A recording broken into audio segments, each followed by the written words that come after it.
Hello, hello, and hi, and welcome back to another edition of Things We Said Today. This is a bi-weekly show where we talk about anything we feel like talking about on the Beatles, the past, the present, what's going on in the news, anything nostalgic, songs, albums, you name it. And I'm Ken Michaels, one of the four regular co-hosts of this show. You may know me for my radio program on the Beatles that's syndicated across the country, actually the world, since it streams, called Every Little Thing. Also, my own YouTube channel, Ken Michaels Radio, and my website, kenmichaelsradio.com. Being joined by my regulars here, Allan Kozinn, who you know for several Beatle books that he's written or co-written. The Beatles from the Cavern to the Rooftop, got that something, how the Beatles, I Want to Hold Your Hand changed everything, and parts one and two so far of the McCartney Legacy, which he worked on with Adrian Sinclair. And one of these days, we're going to get him to go back in his room there and drag out one of those guitars and play some solos for us. Alan. Hello, Ken. Hello, Kit and Darren, everyone out there. Alan's saying that's not going to happen. Darren DeVivo is with us. He currently has a program on Friday nights on WKZE called Noises from the Valley, or sometimes I think it's called Noises from Way Down Deep in the Valley. And it's his own program where he just picks all the music himself, a lot of thematic sets. It's a free-form show, which we need plenty more of. And he's been a co-host on this show for several years now, a mainstay in New York radio for over 40 years. Darren, welcome back. Hey Ken, hey Kit, hi Alan, hello everyone. Great to be back on Things We Said Today. Okay. And Kid O'Toole, of course, is with us. You talk about royalty. We have the best of the best right here. She is the queen of Beatles social media. She's involved with so many different things. It's hard to keep up with all of her activities. She also is co-host of the Beatles podcast, Toppermost of the Poppermost. She's written a book called Songs We Were Singing, Guided Tours through the Beatles' lesser-known tracks, a book on Michael Jackson FAQ, and she's always involved with things online, seminars that she does, sometimes with Ken Womack. It's always great to have Kid O'Toole on the show. Thank you, Ken. Well, Alan and Darren and everybody out there. Okay, on today's program, we're going to be interviewing two very special people. They are the collaborators of this brand new book, The Beatles Live at Candlestick Park. Those are Jim Marshall's photos. Jim is known for having been the photographer for the Beatles' last concert. And there's also photos in there, by the way, of the Beatles in '65 at Cow Palace. So we'll be joined by the curator for the book, Amelia Davis, and Joel Selvin, longtime friend and someone who worked with Jim Marshall long time ago, had a long relationship with him, and responsible for all the text that you'll find here in the book. And that's coming up in just a few moments. But first, as usual, the latest in Beatle news. Paul's album, The Boys of Dungeon Lane, drops completely off Billboard's top 200 album charts after debuting 2 weeks ago at number five, then dropping down to 145. Wow. That's the way things are these days hmm for veteran artists who put out new material. Yeah. And I'm going to be doing a video on this. Probably will be out in the next day or two, explaining why these things happen and how the charts are different in some ways, and in other ways it's very much the same. But veteran artists or heritage artists, as they're called, are handled differently in our media these days. And hmm it's very sad, and it's something that frustrates the hell out of me. We're not just talking about Paul McCartney, I'm talking about everybody in his age group and a lot of the icons from the 60s and 70s, whether it's the Rolling Stones, Bob Dylan, Rod Stewart, Elton John, you name it. When they put out new albums, they don't stay on the charts very long. It has little to do with the quality of the music. Right. Anyway, a new book comes out with photographs from the double fantasy sessions called Starting Over with John and Yoko, the photographs. This is by Roger Farrington and the ever busy Ken Womack, when he's not with Kit, collaborates on all these other books. He's collaborating with Farrington on the book. Roger and Ken will be celebrating its launch in New York on October the 10th at City Winery. Okay. So these are all photographs from the double fantasy sessions. Some lost Beatle footage has been found 6 decades after it was recorded. This was the group's first appearance on the British TV show Top of the Pops. The film preservation group Film is Fabulous announced that it has unearthed a complete 35mm film of the Beatles' March 19th, 1964 performance at BBC's Television Theatre in London, where they mimed to Can't Buy Me Love and You Can't Do That, one day before it was released as a single. The footage captures 4 grainy takes of Can't Buy Me Love and 2 of You Can't Do That, with banter and bloopers included, and it was given to the group by the family of a deceased former industry professional. The original 35mm film of the performance will now be restored and returned to the BBC archives. Our friend and colleague, Steve Marinucci, interviewed Justin Smith of filmisfabulous.org to discuss this Top of the Pops material, which you can find on the YouTube channel of Beatles News Briefs. Work continues to be done for the upcoming 4 biopics for each of the Beatles, directed by Sam Mendes. The 4 actors portraying the Beatles were just recreating their concert at Shea Stadium this past week. More casting has been announced for Hamburg Days.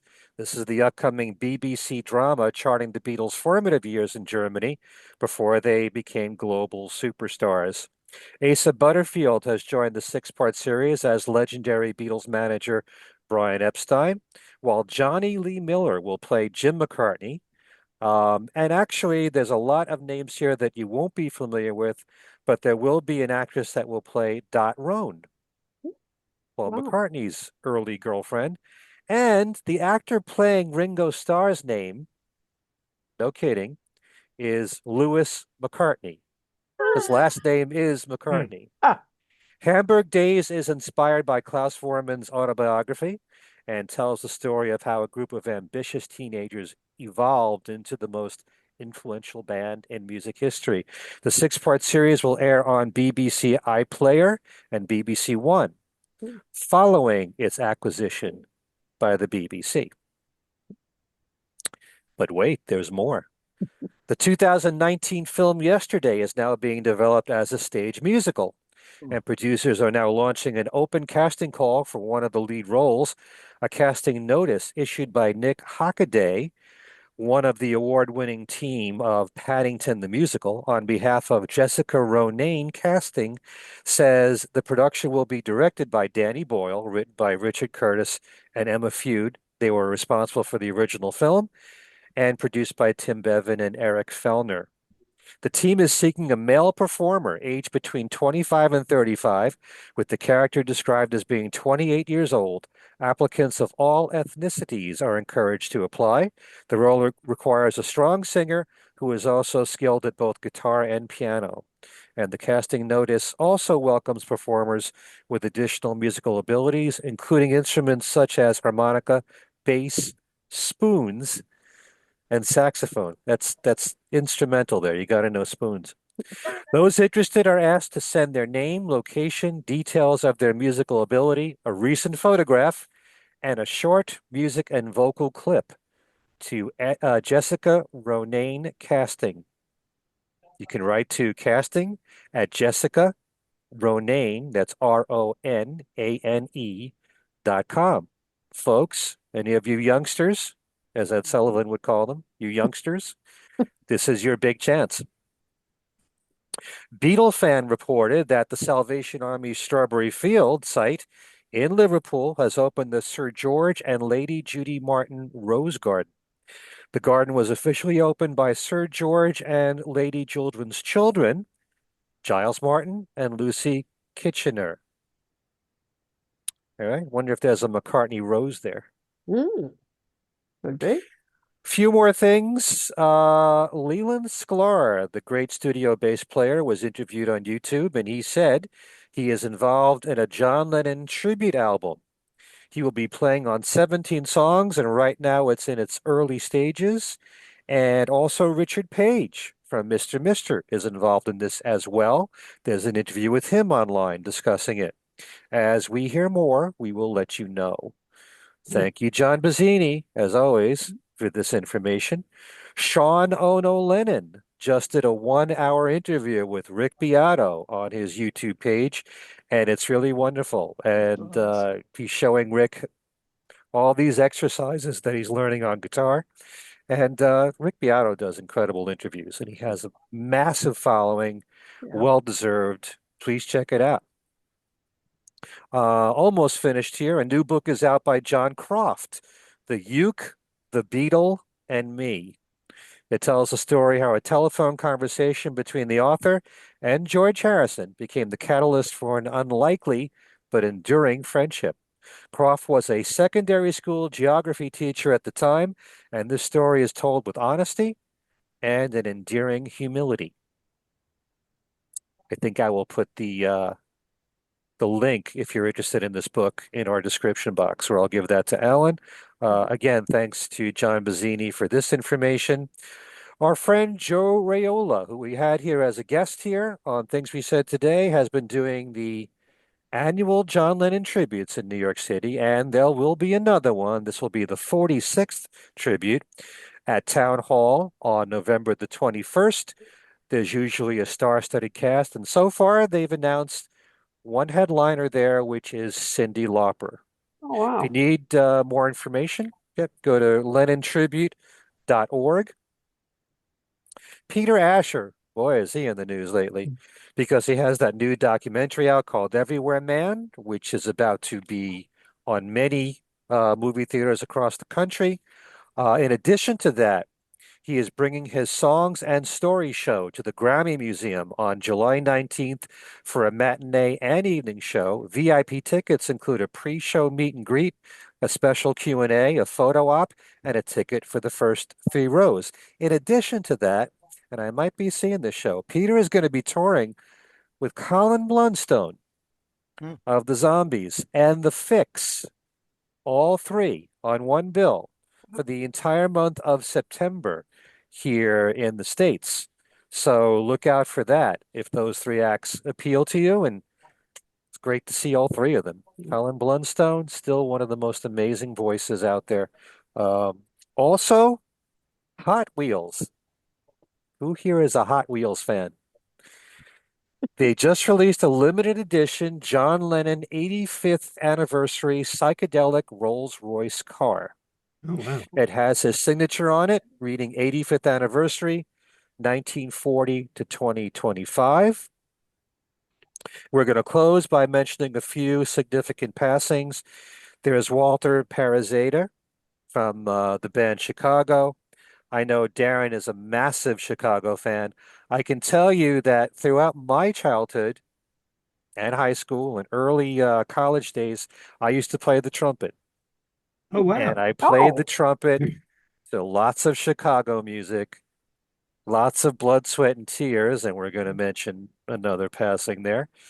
And certainly Herb Albert, who was my hero. And I loved the band Chicago a lot, especially in that first half of the 70s, especially, and later on too. But I know that, well, Darren's the biggest Chicago fan I know. So if you want to say a few words about Walter.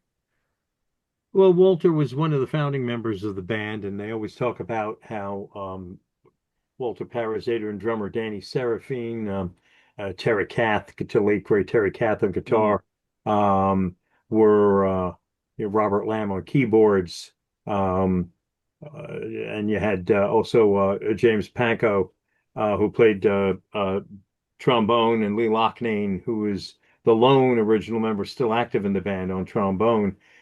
They were the first members, the founding members, the original members of what was at first known as the Big Thing, and then the Chicago Transit Authority.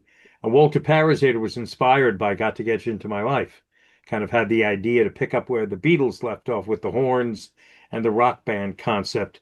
And shortly after they got together as the big thing, they realized they needed another vocalist to go with Robert Lamb and Terry Kath. Plus, they didn't have a bass player. Robert Lamb was playing everything on keyboard, the bass parts on the bass pedals. That's when Peter Cetera came into the picture, and the rest is history. And Walter had, I don't know the years off the top of my head, but he had to step away from live performance. I think it was sometime maybe 2017 I think you're right. or so. Initially, it was due to, I think he had a heart issues and basically couldn't deal with the grind of playing live, but he remained a member of the band. I do not know if he participated in any of the late recordings that the band might have done. But after he retired from live performance due to his heart condition, he was diagnosed with Alzheimer's and quietly officially stepped out of the band, and Ray Herman took over on sax and flute and clarinet.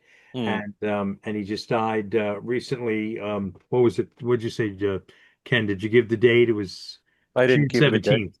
June 17th. Okay. Walter was 84. So couldn't help but think about the meeting at the pearly gates with Terry Kath and Walter Parazater reuniting. But anyway, yeah, as a big Chicago fan, Parazater was one of the architects of that whole sound. So may he rest in peace. Right. No, I love so much music from that band. There's Yeah. so many classics. Yeah, and they And often, I've been toying with the idea of possibly writing a book about them. Sometimes I need like explosives underneath me to get me jumped to go into action with things like this. But I think they're a band that's actually totally unique. And sometimes they get criticized because they started out as this and they ended up in the 80s as that. And I think that was the result of being accomplished so many different directions. They, in those early days, you had albums, those earliest albums had pop songs on them. They had lengthy instrumental jams. Today, they'd be considered one of the top jam bands, I'd imagine, if they emerged today. So you had the pop songs and the jams. You had classical and jazz influences running through the blues that ran through the rock that they played. They were adept at pop songs and love songs and ballads from day one, along with heavier stuff. I mean, the second album had 25 or 6 to 4 and Color My World side by side, Right. and classical influence pieces like Memories of Love, which Terry Kath sang. And I think in time, what rose to the top and what made Chicago Chicago with the hit singles, and in time, just times changed, bands changed, and it ended up, pushing them in this direction. But in any event, and Chicago and Walter Parazater was there for decades. So Yeah. Yeah, sh- and no, just I was just going to quickly say, obviously, I'm a fan. I grew up on their music.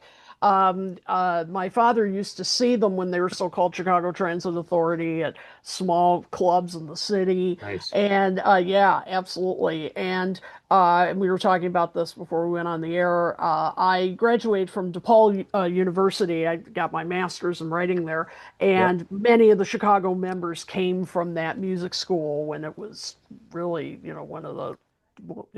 one of the most well-respected schools. And so, yeah, it's a sad loss, but what a band, Oh, I yeah. mean, soundtrack of my life.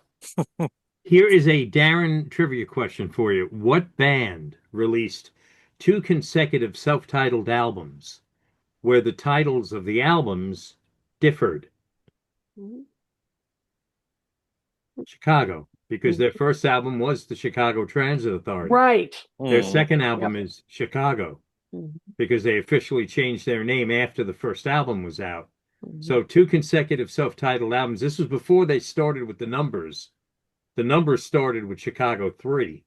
Mhm. So the first two albums were self-titled, but their titles were different. Mhm.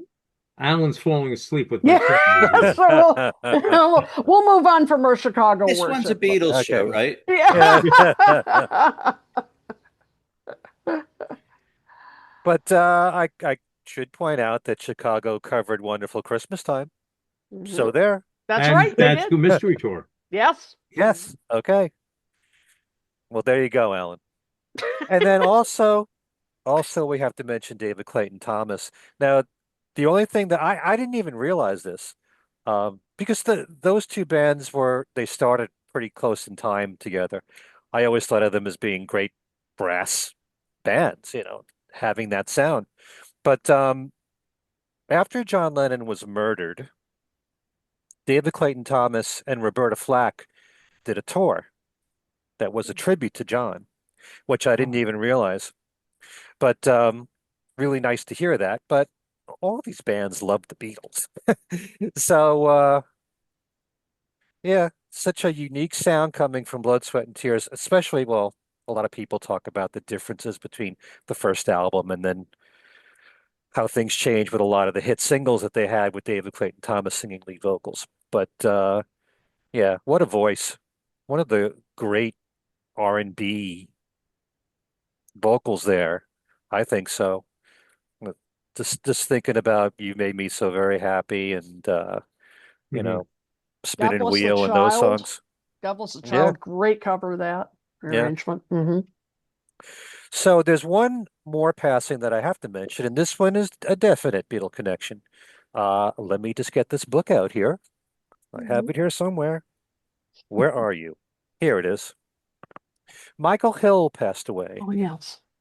Michael Hill was one of John's close friends in his childhood, not nearly as close as Pete Shotton, but he put out a book a few years ago talking about his time with John and his memories of their times in school. He was also a big rock and roll lover, Michael Hill, and John loved his record collection. And Michael said that it was Long Tall Sally, Little Richard's recording of that really changed John and made him want to be a rock and roller. The book is really wonderful. It talks about a lot of John's antics and pranks that he did in school. And I highly recommend it. I interviewed the man, Michael Hill, when this book came out, and you can actually find that on my website. And we're going to put the link up for that too. But you always hear about Pete Shotton, but you don't hear about this man right here, Michael Hill. But he passed away as well. So that's all the news that I have for you this time. All right. Okay. So you know what it's time for. The swirly thing. And our guests. So, as promised, we have a very special show in store for you guys. And there's a brand new book out, The Beatles Live at Candlestick Park by Jim Marshall. Jim was the photographer for the Beatles' last concert at Candlestick Park in 1966. And we have two people that just put this new book together. It's Amelia Davis. She is the curator of this book and the owner of Jim Marshall Photography, the company there, the longtime personal assistant to Jim Marshall. And as it says in the book here, after Jim's death in 2010, Marshall left his entire estate to Amelia here to carry on his legacy. And she's edited 8 Marshall monographs and curated yearly photographic exhibitions of Marshall's work. And you are a photographer yourself, and you've put out 3 books on your own. So welcome, Amelia. Thank you. Thank you for having me. And Joel Selvin is joining us. And it says that he's covered pop music for the San Francisco Chronicle since shortly after the Civil War. You're looking in great shape, by the way, Joel, if that's the case. Skincare. And your writing has appeared in a number of other publications. It says that one would think should have known better. It's a nice sense of humor in putting this little blurb in there. says people all over the world are still pissed off about things in the 17 books he has written. We'll get into that more in detail, find out who exactly is pissed off at Joel, too, in the interview. But welcome, Joel, to Things We Thank Said you. Good Today. to be here. So we're here to talk about all these wonderful photos, and we'll show some of you some of the incredible photos here that many of them have never been published before. But Darren DeVivo, my colleague here, is going to lead the conversation. So take it away, Darren. All right, Ken, thank you very much. Welcome, Amelia, and welcome, Joel. It's an honor to have both of you with us here on Things We Said Today. And, you know, in this situation, it's always easiest. It's always the most, I think, best way to kick off an interview like this to go back to the beginning and the genesis of the book.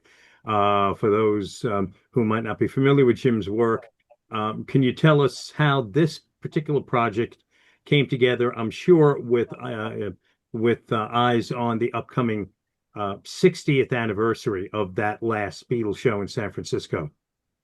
Yeah, yeah. Well, there was a book that was out in the early 80s, I think, that had some of these photographs.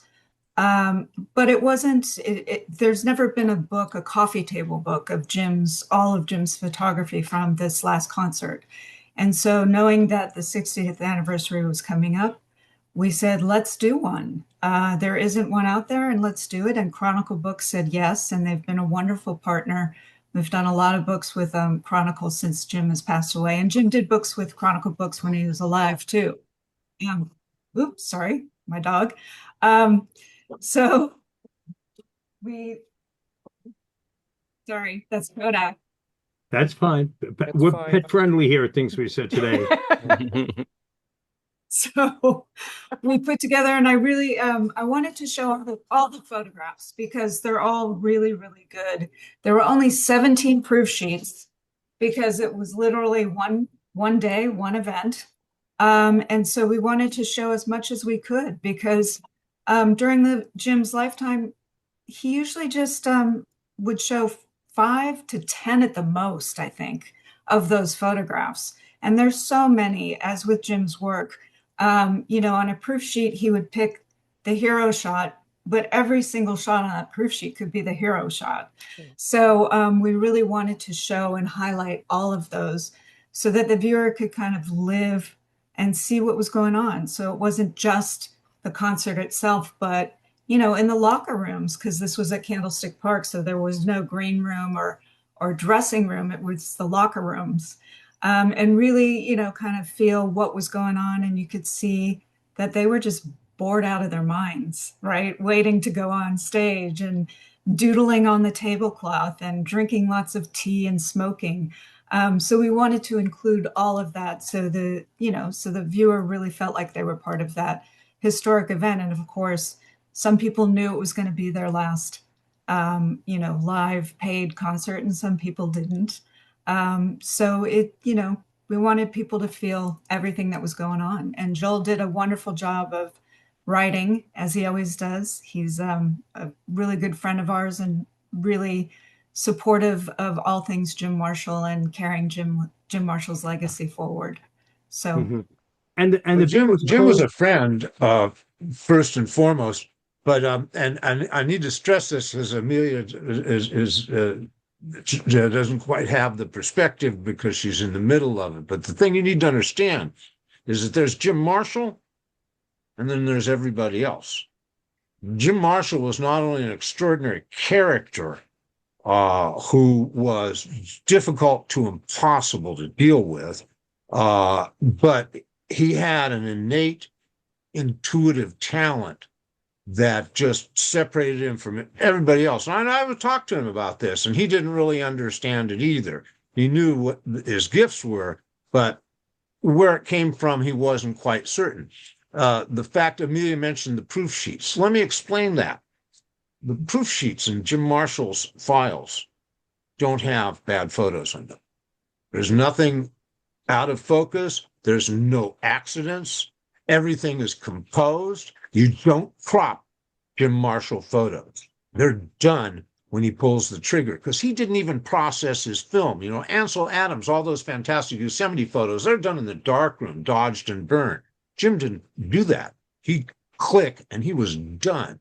So all this has to do with a kind of intuition about what you see and the emotions that you feel and how these things are interconnected.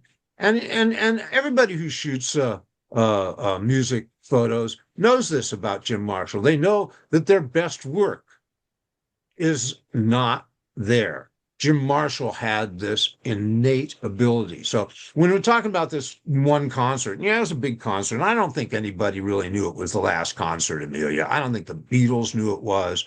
But they were falling apart. And, you know, it has all this historic thing. But here's the deal, is that was Jim Marshall.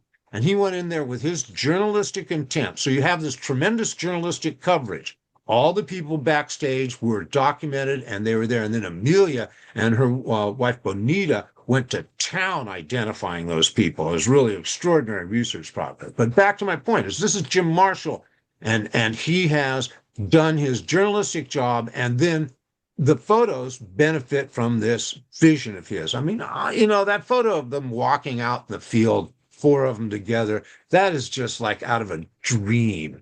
And it could have been anything, but it's that photo because Jim was pulling the trigger. So that I want to make that clear. So, you know, there's a lot of books about Beatles. There's a lot of Beatles photographs out there, but there was only one Jim Marshall.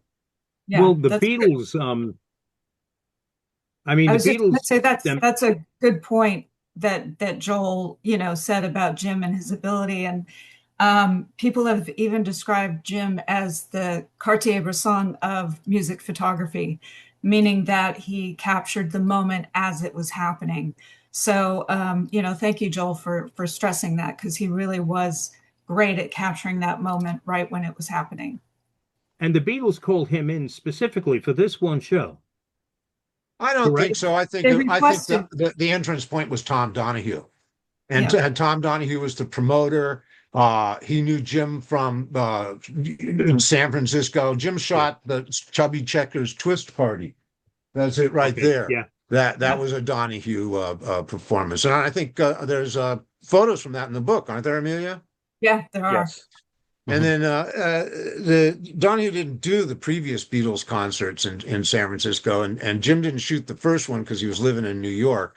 But he shot the second one, and I don't know, it was on assignment for anything, was it, Amelia? I don't think so. No, it wasn't. Like Jim, you know, what was so great about Jim, a lot of times, sometimes he was on assignment and sometimes he just went to these events because he knew they were going to be historic or interesting. And then But he was after a journalist. He had this journalistic instinct. Yeah. yeah. And then he took those photos to different publications and then would license them. So I mean, he was really great at going out and predicting what was going to be an amazing, you know, and that's the journalistic side of Jim Marshall.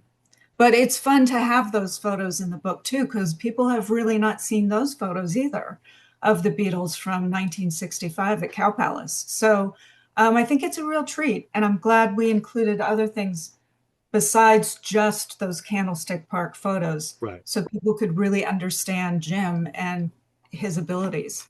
I think what really jumped out at me were the photos, like you pointed out, Amelia, the photos of them appearing to really be bored and almost having a, like, let's get this over with sort of appearance.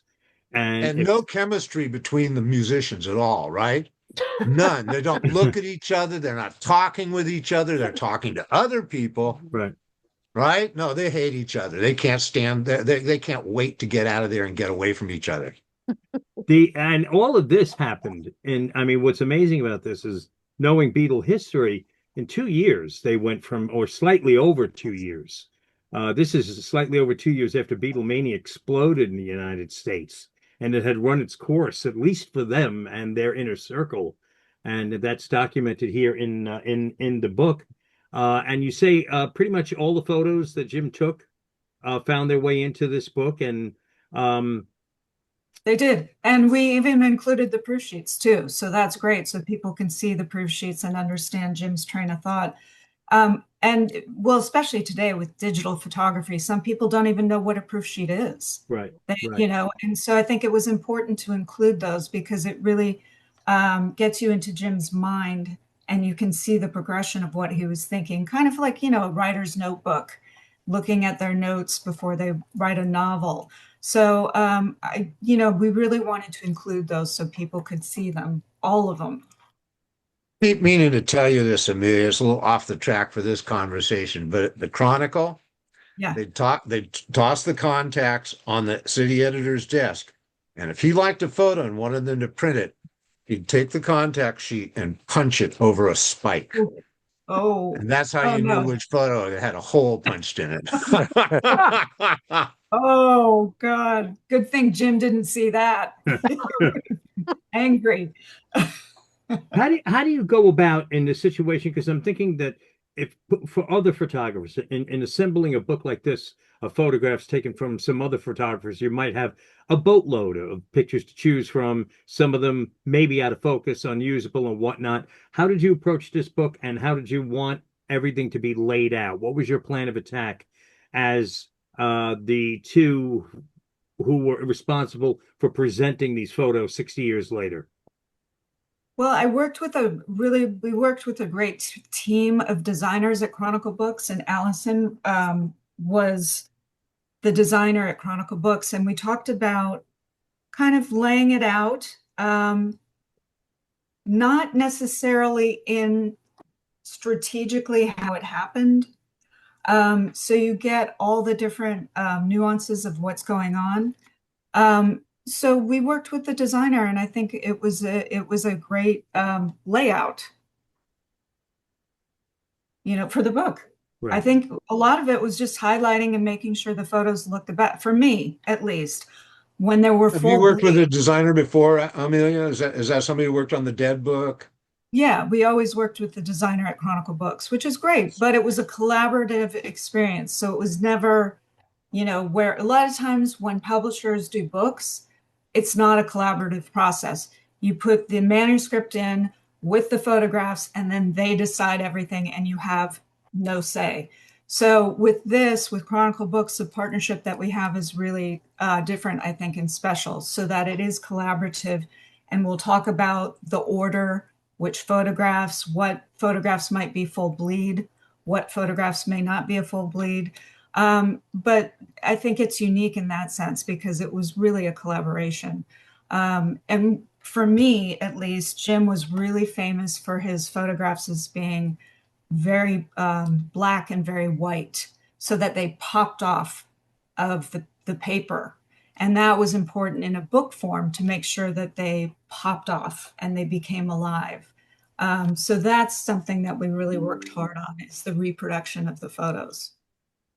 And those who, when you get a chance to look at the book for the first time, will enjoy. I very much enjoyed the shots where the Beatles met Joan Baez and Mimi Farina, Joan's sister, and the Baez sisters essentially was. They'd been down in Los Angeles with him the night before. There's pictures of him hanging out at the pool with the Beatles. Mhm. That's great stuff. That's great history. Let me throw it to my fellow podcasters with me, fellow hosts. Go to Ken Michaels for some questions. Ken? Okay. First of all, it says in the book that the Beatles are already familiar with Jim's work because they knew of album covers that he did for blues artists and jazz artists. Um, did any of this between both concerts, Cow Palace and Candlestick Park, did any of that work come from? I know you mentioned Tom Donahue. Did Brian Epstein get involved with this in any way, picking Jim as a photographer? And how were you aware that the Beatles knew of Jim's work? Well, a lot of the musicians of that time knew Jim's work because he started in 1960, actually photographing, and he's completely self-taught. So he picked up a Leica and really just roamed the streets and shot until it became part of himself. He knew the camera so well, it was like an extension of him. But at that time in San Francisco, jazz was huge in North Beach. So that's where Jim photographed a lot of the jazz greats, Miles Davis, John Coltrane. and had lifelong friendships with them and did a lot of album covers for them. And then Jim did move to New York from 62 to 64, the very end of 64. And he really wanted to establish himself with the record labels out there. And that's where, the famous shot of Bob Dylan rolling the tire down the, street. Jim took that. He did Monk and his family in his teeny apartment with the baby grand piano in the kitchen. So a lot of those, and then a lot of the blues and folk. So Jim did a lot of album covers, which all the other musicians were very aware of and had seen his work. So they knew the quality of his work, and they knew that if they were photographed by Jim Marshall, it would always be a fantastic shot. So I think that, that played into the Beatles feeling comfortable with having Jim there because he was a professional, well-known photographer that, was very seasoned. And one of the things Jim was the most proud of was the trust that he had between the musicians and himself. And he never reproduced a photograph that was compromising or was awful of that musician. And so it gained respect for Jim because they knew they could trust him and that he would never release a horrible photograph of anybody. That he was really very professional. So I think that played into a lot of it, and probably feeling comfortable knowing that Jim was there, and he faded into the background as well. So that was one of the abilities Jim had, was to really be there, capture a moment with the subjects not even being aware that he was taking a photograph. And I think that's what's really special about a lot of Jim's photographs is they are so much in the moment and you feel like you're part of it. I never feel like I'm a voyeur on the outside looking in. I always feel like I'm right there with them. And that was Jim Marshall's special quality, that he was able to capture those moments that nobody else was able to do. And that's why this book is amazing, because you get those behind the scene photographs of them and they're just, doing their own thing, completely unaware that Jim is there and not, really posing for the photographs. And he's just capturing all of these, moments in time. Yeah. When did the two of you start working with Jim? Joel Well, I've known Jim since I was about 22, 23 years old. Just look at me. That was a while ago. The Civil War Uh, days. Yeah, Civil War days, And Amelia, you came into the picture in the 90s, didn't you? Yep, 98. Yeah, and you have to understand, Jim's life was a war zone for about 15 years.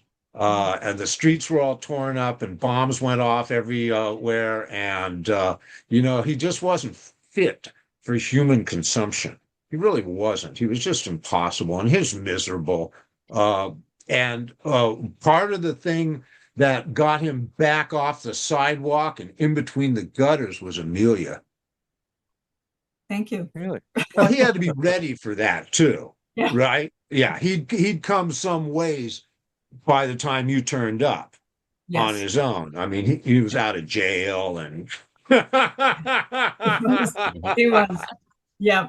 And he was, when I first met him, he was still doing a lot of cocaine, and it just was ruling his life. And, I met him much later in his life. He really wasn't photographing anymore, because the industry had changed. And, No, it's because he pissed everybody off and burned all his bridges.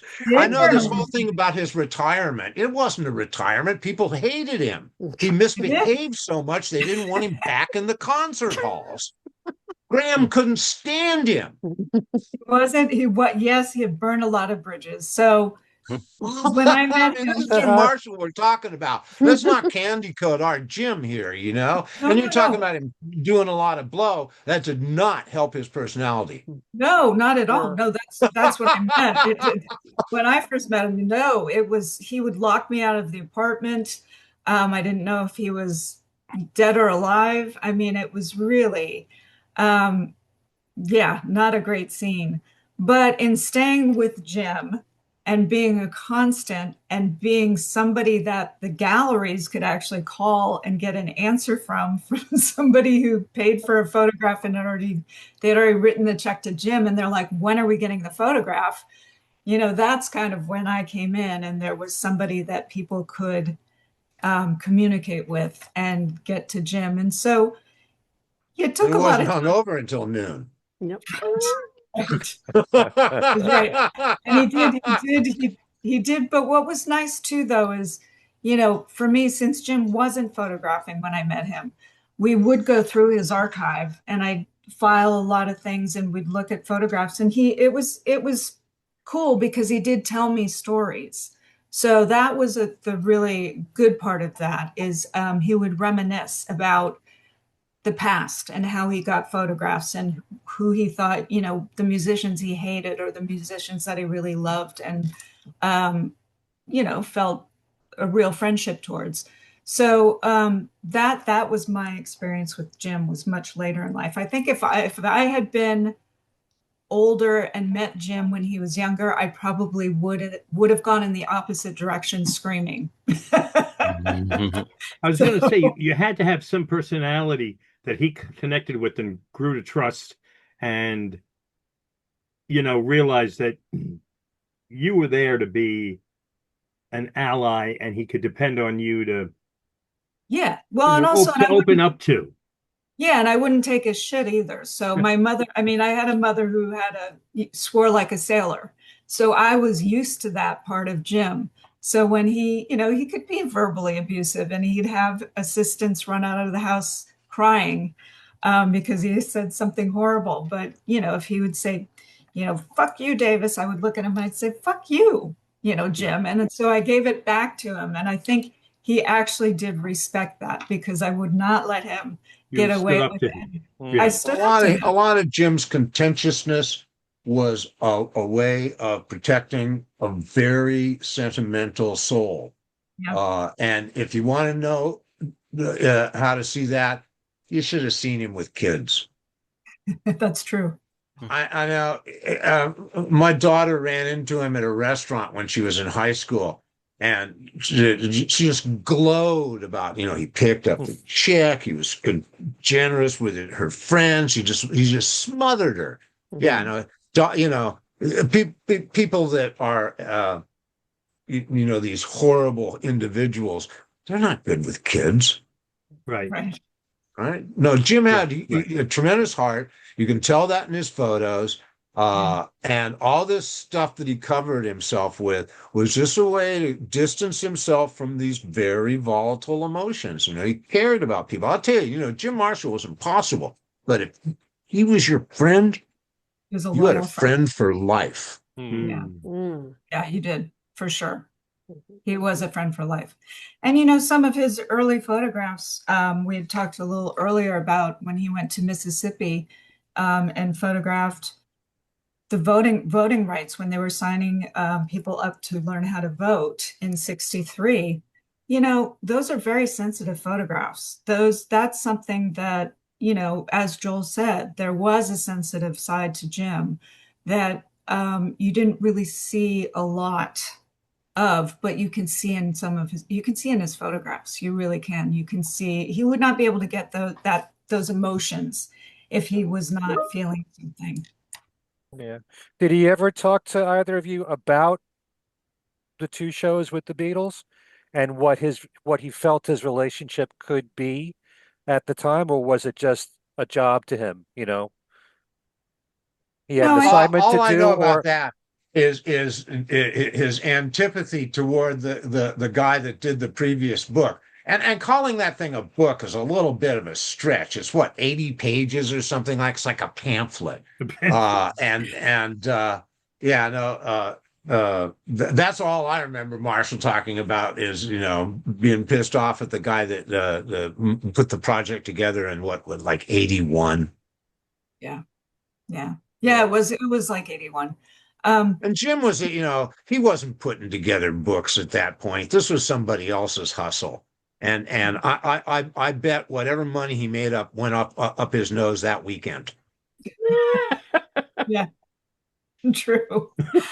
But I think when he talked about that particular concert, he did say it was not a success and it was not great to be at because there was no, the sound system, as Joel says, it was just what was there at the ballpark.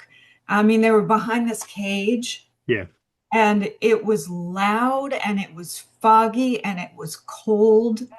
And Jim Yeah, did but it really only lasted 44 minutes, so exactly. Less than that. But it was, but he got the shot. He got those shots, and that leave it to Jim, like we said, to get How many shots are in the book? Do you know, Amelia? God, I don't know. Almost 200, probably. That would be my guess. You got Yeah. about 200 shots in there. Yeah. That's amazing. I mean, I know you dumped the bucket out, but really, that's a lot of coverage.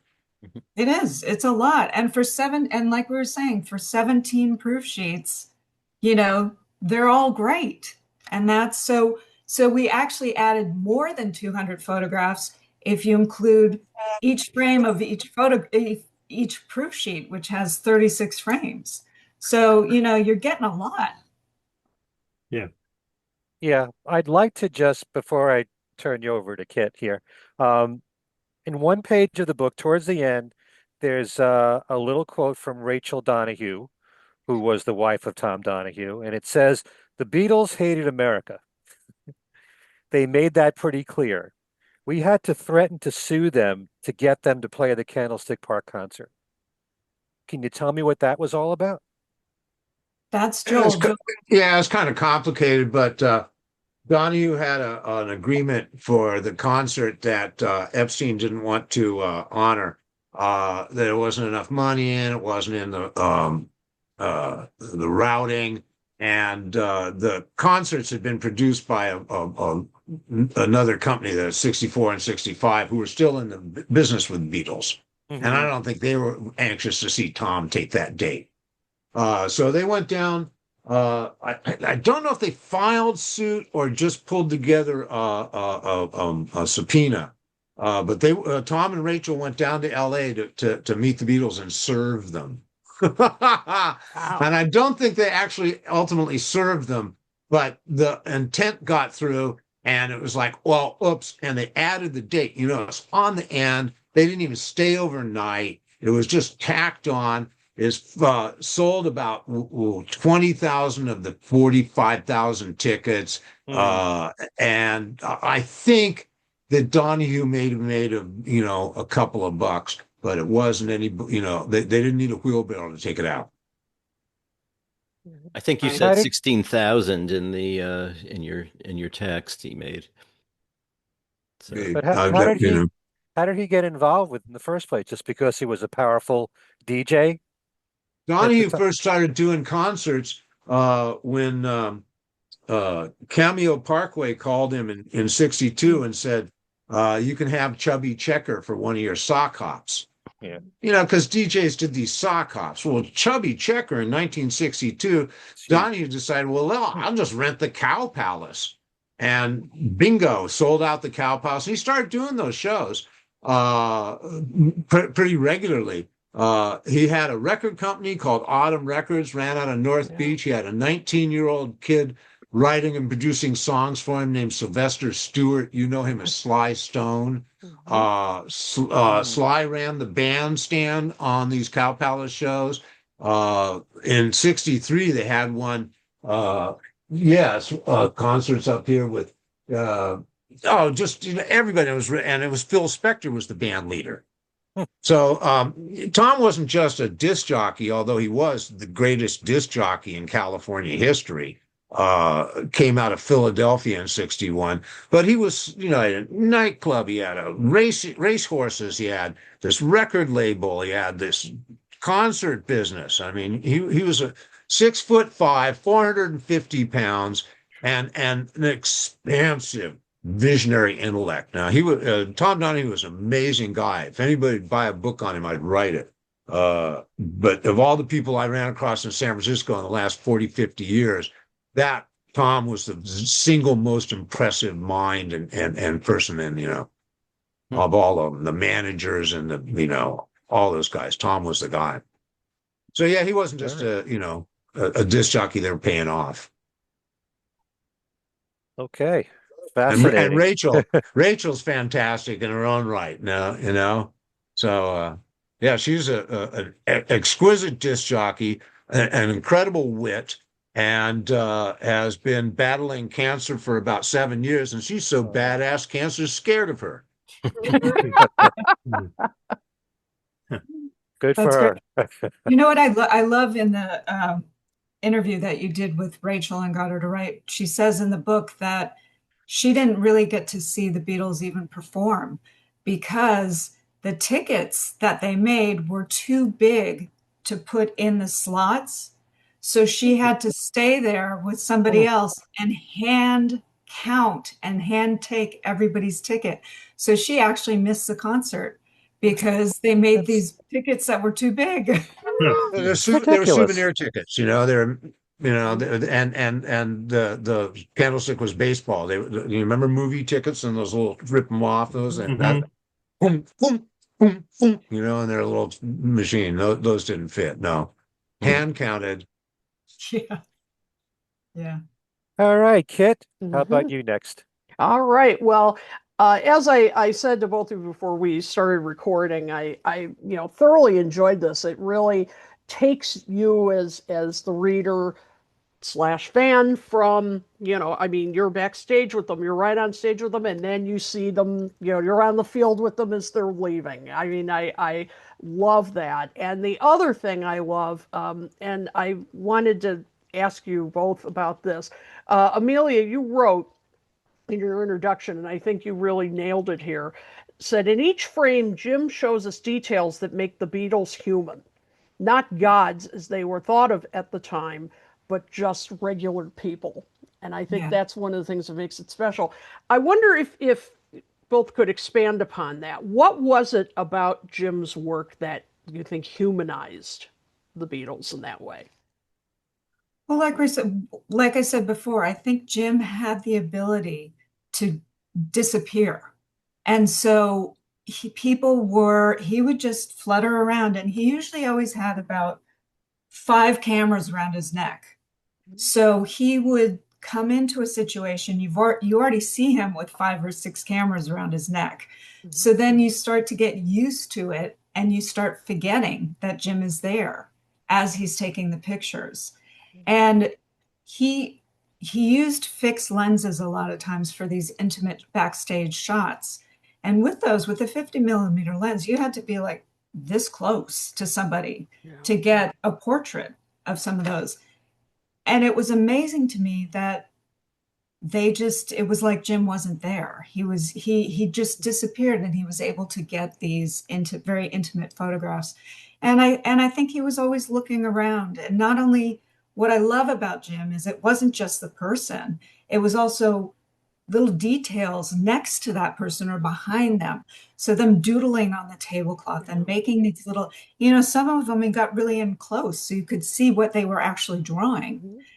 Even with Joan Baez, and you could see she was a really good drawer.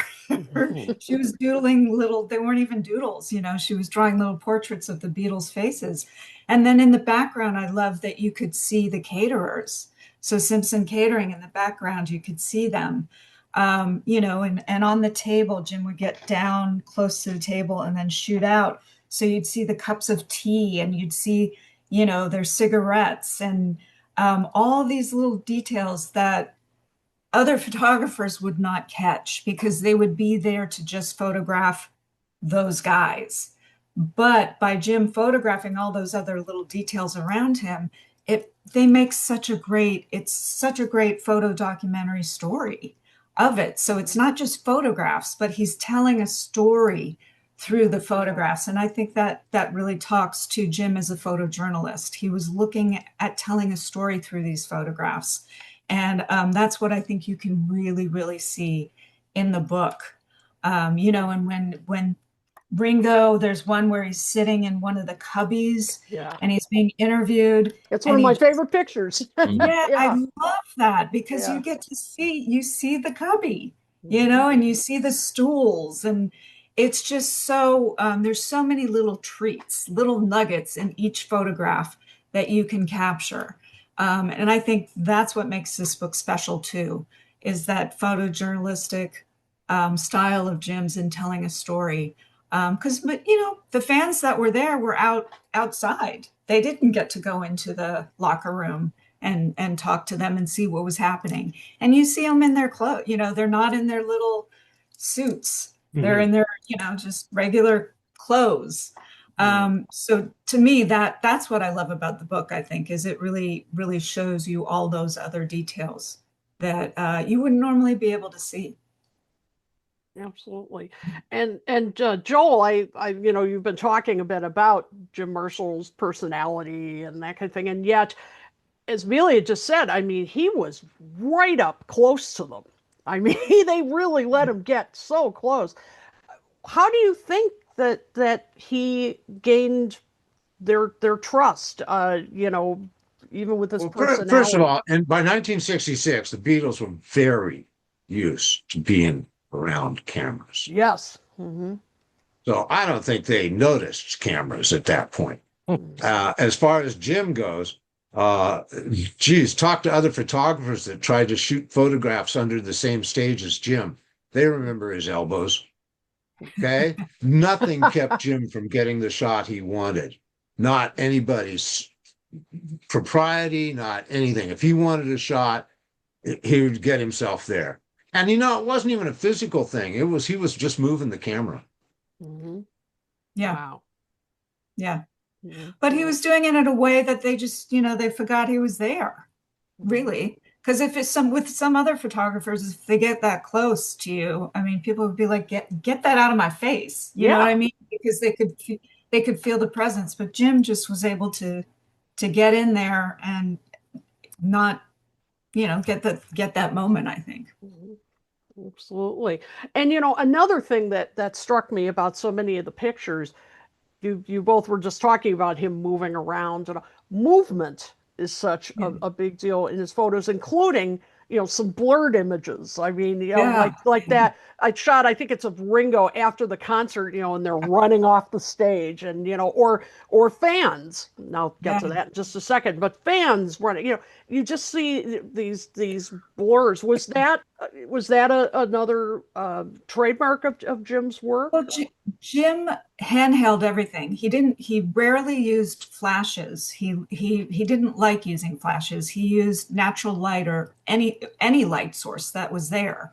So he never, you know, he didn't set up props, he didn't set up lighting.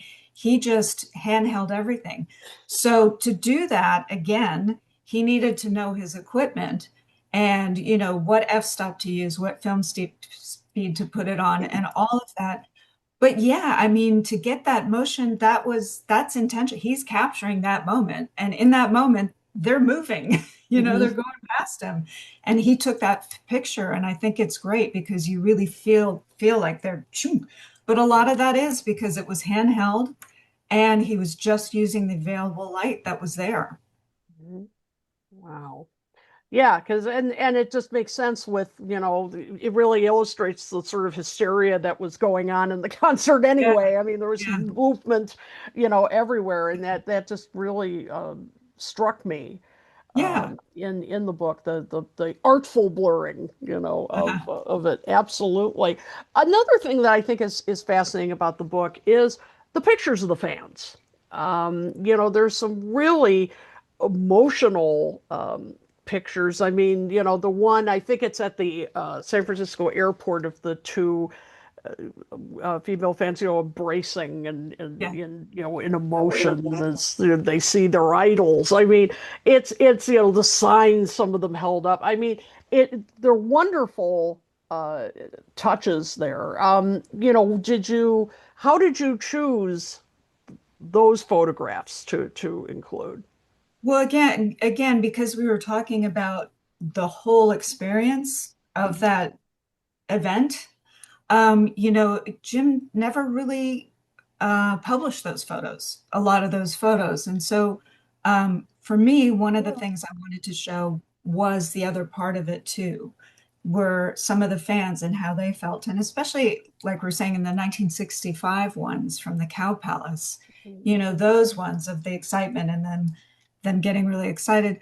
But to really show some other photographs that people have not seen of Jim's, that really kind of completes the whole picture. I thought that was important. So, you know, which encompassed everything. So it was the fans, it was the tarmac, it was, you know, the crowd making their own signs. Even the little kid, there was one guy who jumped onto the field and ran around and the police tackled him. You know, so you get the whole experience. And that was my goal, to try and really get that whole experience, as well as trying to identify everybody. Because a lot of times when Jim's, you know, photographs were reproduced, there weren't captions. Right. So you really didn't know who these people were. So it was important, again, to complete it and to really let the viewer feel like they were there and know who everybody was, in that whole experience. Absolutely. And it's, you know, it does aid a great deal in telling this story, you know, to see it from, you know, the fans' perspective. And before I turn it over to Allan, just one more thing for both of you.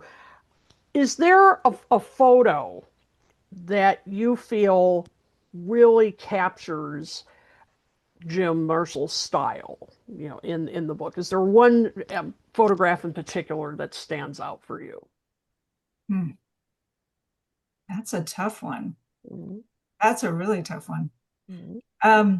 Well, actually, you know, it's the one I said of Ringo sitting in the cubby, because for me, that's a really intimate moment where he is being interviewed, but he also just looks so tired and worn out. And again, Jim captured that, and you almost don't need a caption for it, in the sense that it really visually tells you that story. And to me, that's Jim. That's, you know, capturing that moment that maybe another photographer wouldn't see it and wouldn't capture. But that's Yeah, from I'm with Amelia. If they're very fine photographs in the Beatles, but if I were to make a list of the 25 greatest photographs by Jim Marshall, I'm not sure anything would go there. It's a journalistic exercise by Jim. It's not as soulful as, say, that photograph of Chris Christopherson in his hotel room, or Duane Allman in the bathroom. Those photographs are so soulful and so rich with emotion. That's Jim Marshall. The photo of the Beatles walking across the field is just a perfect book cover photo, or whatever you want to call it. I mean, that was the hero shot of that day. But I tell you, as great as it is, you know, I think Jim's got at least 50 photographs that are better. Wow. Wow. Interesting. Well done on this book. As I said, thoroughly enjoyed it. Loved this, you know, this story unfolding through photos. So absolutely, you know, It's all on Amelia. And she's done an incredible job as the steward of Jim Marshall's legacy. And Clearly. each one of these books reflects her tremendous instincts and incredible taste and love of Jim and his work. So that's really what this book is about. And thank you for that, Kit. But all that goes to Amelia. Well, thank you. Thank you. Thanks, Joel. Well done. Allan, over to you. Okay. Yeah. Problem of being the last of four is, you know, I'm listening to a lot of the questions I had being asked. Me too. There's a few pictures, three pictures I'm going to show here. There's, you know, this one of, you know, the whole group on stage. You can't really see it quite as clearly as actually looking in the book. So if you haven't got the book, folks, get it. The book. This of John, you know, you can see all the details of the Epiphone Casino, the fact that he's playing an A major chord, the fact that he's, I mean, you look at his face, you see him at work in motion. And then the last one is this of him coming off stage and handing his guitar to Mel. Um, the thing about like the best of these photos, I mean, a lot of the other ones are fantastic too, where they're just sitting there and drawing and all that. But these, like, they're so kinetic. It's almost like watching a movie rather than looking at a still. Yeah. Um, you just sort of feel everything that's happening, and it helps also having heard the Tony Barrow tape. You sort of know what was going on there. You hear them talking about the Paul apologizing for the weather and all that, um, but anyway, what I wanted to ask, you mentioned, how irascible and what a pain in the butt he could be. I mean, was he like that when he was younger as well, or is that just sort of as he sort of got to God, I've never thought much about young Jim. I know. Whoa, what is ay, ay, ay. He grew up with, a beloved single child with what, three women in the house? Yeah. Yeah. Yeah, His so mom and her he sister. had plenty of attention growing up, but not a lot of male role models. Hmm. Uh, God, I've never thought about little Jim. I know. I think he was Wow. a troublemaker as a little kid too. He got in trouble. He talked about how he would make little zip guns and then he'd go into the park and shoot each other with them. He even got into juvie hall for he did something, I don't even know. So he was in juvenile hall for a hot minute. I think he was a troublemaker. Um, Yeah, Well, he was I, kind I of didn't I born a didn't mean rebel. that young exactly. I meant like more like the age he was when he was shooting these photos, as opposed to when you were working with him in the So not he late was 90s. well known around the Avalon and the Fillmore as a problem, okay? Okay. So even But back then he there was. were only a half a dozen guys shooting those things, and Jim was far and away the best. Mhm. So they put up with him, and the early images of the San Francisco bands that created that ethos, because San Francisco bands didn't leave San Francisco until 1967. Mhm. Right. So all of 66, the only thing you saw were Jim Marshall pictures of the Grateful Dead, Jefferson Airplane, Janis Joplin, and Big Brother and the Holding Company, Quicksilver Messenger Service. All those photos that were forming everybody's impression all around the world of what the San Francisco music scene was about, because they hadn't heard the bands, they hadn't seen the bands, but they saw Jim's pictures. And Mm. that's the truth. Have you done a book Rolling of that Stone comes stuff? around in November of 67. So that's sort of when the things got getting broadcast. The Monterey Pop Festival is when the bands first played outside of San Francisco. Mhm. And this thing was well, I don't want to say envisioned by a waiting public that Mhm. didn't know what it was like, but were really curious. And the key ingredient were these photographs, because that's all there was. Mhm. Hmm.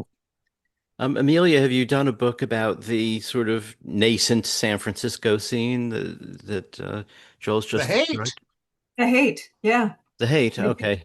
Okay. Hate, I'll which have is to a look great, into that. award-winning book.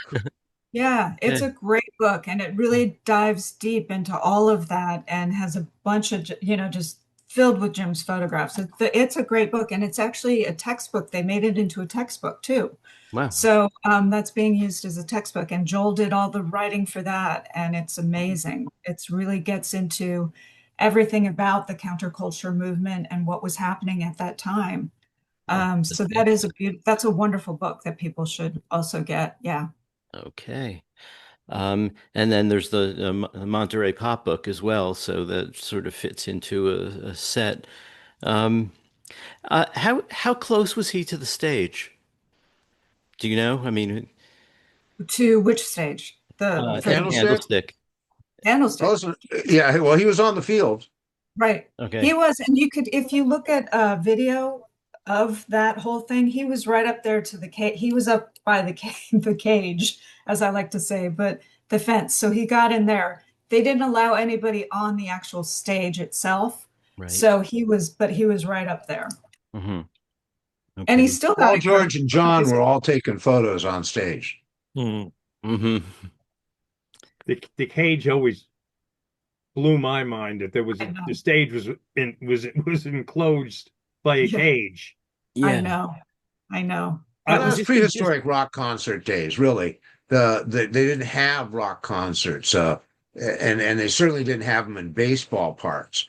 The Beatles were operating way beyond the yeah, boundaries of what was going on in the concert business. The sound system was literally just a public address system from right. McCune Sound. Right. And they didn't, the only accommodation for playing music was they turned the volume up. Really, that's it. There is no lighting to speak of other than the baseball park lighting, and they're delivered to the stage in an armored truck. They didn't know what they were doing with rock concerts at that point. I mean, the modern rock concert was being invented as that was taking place across town at the Fillmore Auditorium. Mm. Did that, not to jump in here in the middle, Alan, but I just had a thought. Did Jim ever discuss with anyone, and maybe you've mentioned this already, and if you have, I apologize, about the actual event itself, the conditions that he was working under, being on the field, the volume, the music, having to work with security, I would imagine was all over the place.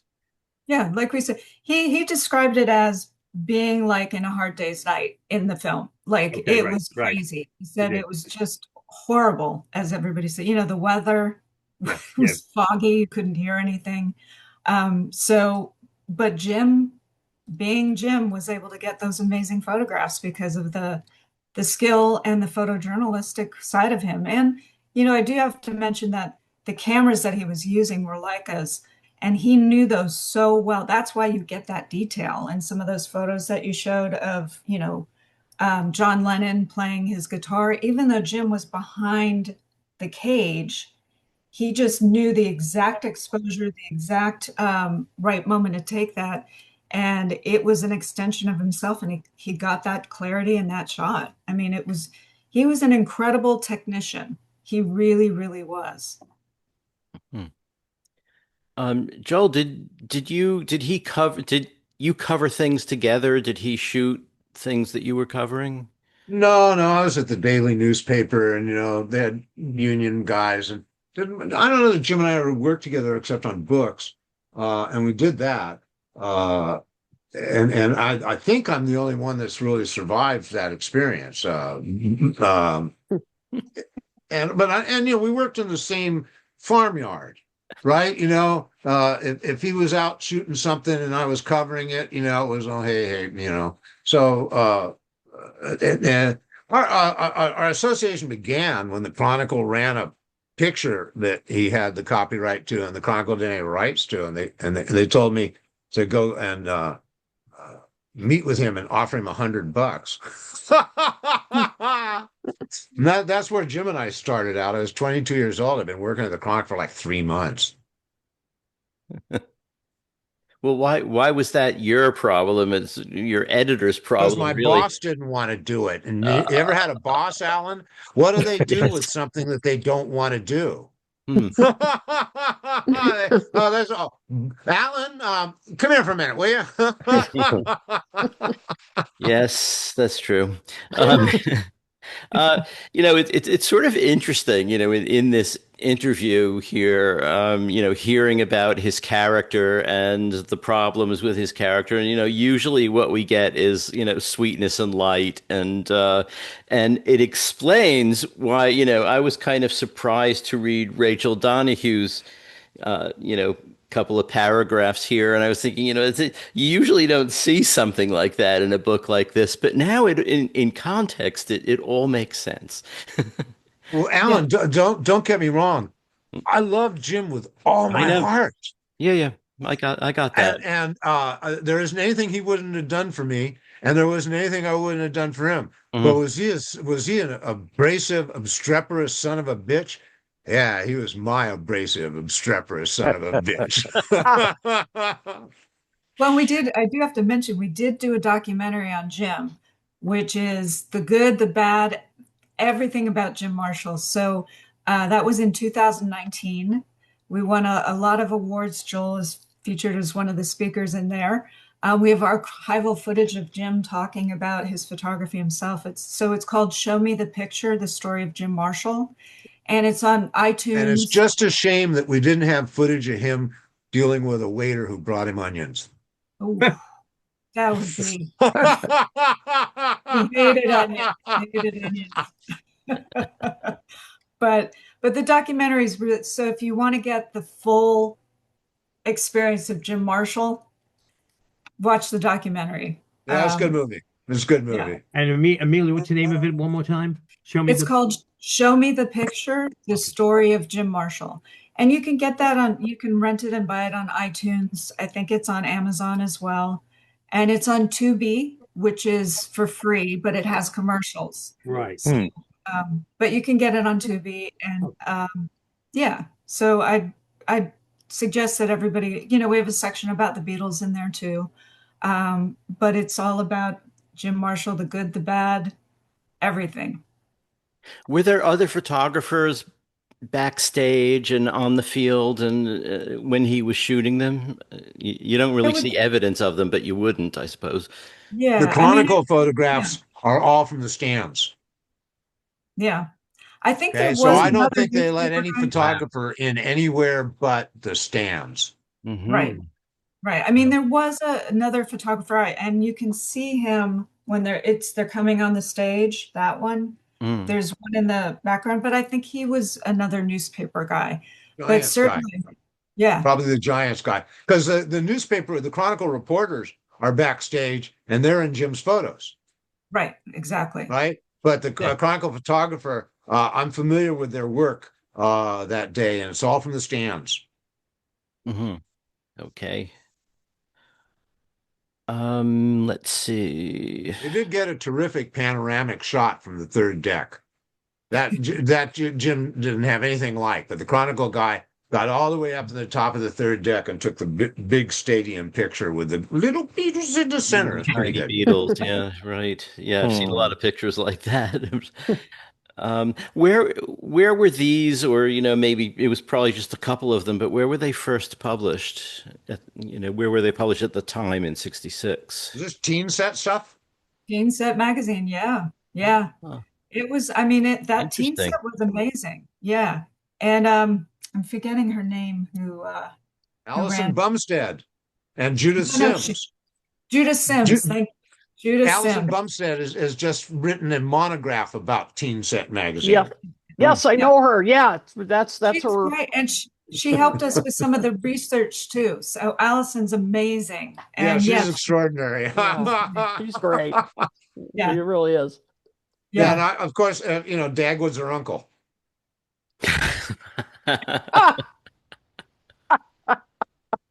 Yeah, I was thinking something like that when you mentioned her name. And I thought, oh man, my misspent youth. But Judith Sims was really, a visionary with that Teen Set magazine. Yep. That was, And she had a lot of Jim Marshall photos, lots. yeah. That's They worked really together a interesting. lot. It's really Yeah. interesting because you would think of his stuff as, well, that would go in like the Chronicle or something. You wouldn't think of it being in a teen magazine, but there's obviously a lot in the teen magazines that I don't think people fully appreciated at the time or even now, Right. Well, Alan, back then in 1964 to 67, there really was no media attention on what was just teenage music, Right. right? There was nothing in the daily newspapers, very limited review coverage of stuff. The media outside of daily newspapers was things like song hits, Mm-hmm. Hit Parader, those things that sold song lyrics and stuff like that. I remember those. Yeah. And Teen Set was a step up from that. Mhm. And Judith Sims, like Amelia says, was sort of a visionary. She saw what was coming. And Rolling Stone doesn't start till like November 67. And then you get the underground newspapers. But even if you're looking for New York Times photographs of rock bands, I don't think you're going to find many before 1969. No. I think Woodstock had to stop the interstate before anybody paid attention to it. Yeah. Yeah. I mean, the Times photo of the Beatles at Shea is one of those big panoramic ones from way the hell up, you know. So, yeah. Oh, you Um, know what the Chronicle photos of the Beatles concerts were? Is all screaming teenage girls. right. Right. Yeah. That was the trope of rock concert coverage is, girls crying, Now I didn't want to see that. I wanted to see the band on stage, right? Yeah. And this trope continued into my regime at the Chronicle. They'd print pictures of people in the concert audience. I go, why? You don't do that at football games, you know? Mhm. Right. True. It was interesting having the 65 show pictures in here too. Apart from, getting to see Jim Marshall's pictures of of that concert, there's also the difference between the Beatles in one year, Right. 65, with Yeah. suits and ties and John in his cap and, still looking pretty like this is Beatlemania time. And Well, then in LSD 66, happened, right? Yep. yeah. Actually, 65 when they were sitting around the pool in Bel Air, tripping. So, but on stage they were still Brian's Beatles, Um, so, but 66, a lot looser, no ties, Right. print shirts, which, I had never actually noticed before. I've seen plenty of footage of them playing in 66 and, and they wore different things at different concerts. But in this concert, I was looking at these pictures thinking, I've never seen them actually dressed like that on stage. It's kind of interesting. Um, Mm. Yeah, and you but get those details with Jim's photos, which is incredible. So, right, right. yeah. Um, Yeah. And I guess the other thing, we've touched on it and we've heard like two conflicting opinions, I think, about whether they knew it was their last show or not. I think they probably were thinking in that direction at least, but do we, what do we feel about whether they've actually made up their mind yet? So there's no question that there were no plans to continue. Mm, What was going to happen next was completely up in the air. mm, Brian Epstein couldn't bring himself to come to San Francisco. Okay. He stayed behind in LA and he was incredibly depressed about what was going on because the guys were not getting along. They were not happy. This touring thing had gone completely south on them. They'd gone to that whole through that whole Philippines thing. mm.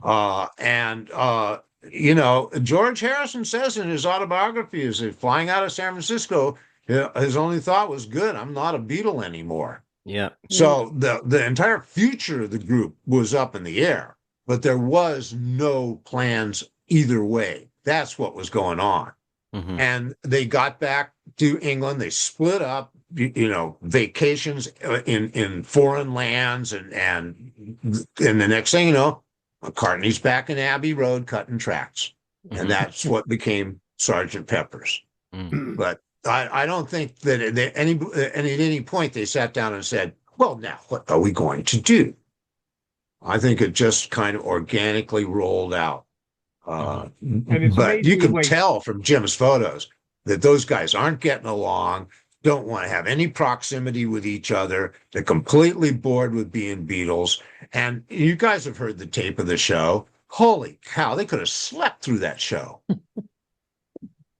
Couldn't have been much fun, you know? and the planets aligned because Jim was there for a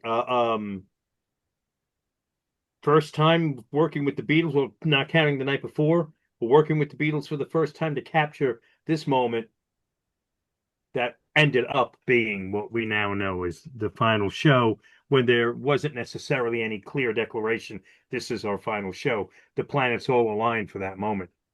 Yeah. Yeah. Could I just share here what is my favorite photo in the book? To contradict what Joel just said, uh, Paul and George right here Yeah. Yeah. That's a look great like photo. they're having the time of their lives, grinning Yeah. at each other like we're hot stuff on stage here. That Yeah. doesn't look like two guys that don't want to be near each other. Of course, they have to be on stage, but I love that shot. Me too. You know, I think, and we've talked about this when, especially when the film The Beatles Get Back came out, that we were seeing. I heard about what the sessions for the White Album were really like from Giles Martin when he remixed the album. That I think when the instruments were in their hands and they were doing what they did best, Yeah. everything else disappeared.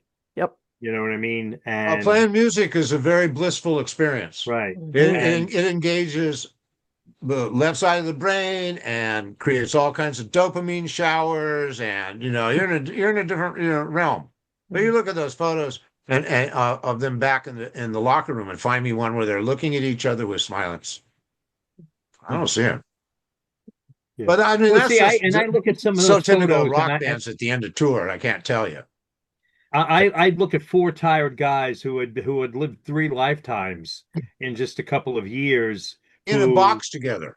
needed the time that was coming, the next few months, where you pointed out that they all went in their individual directions, took a breather, and did their own thing, and were able then to come back and create phase 2 of some of the greatest recordings ever made.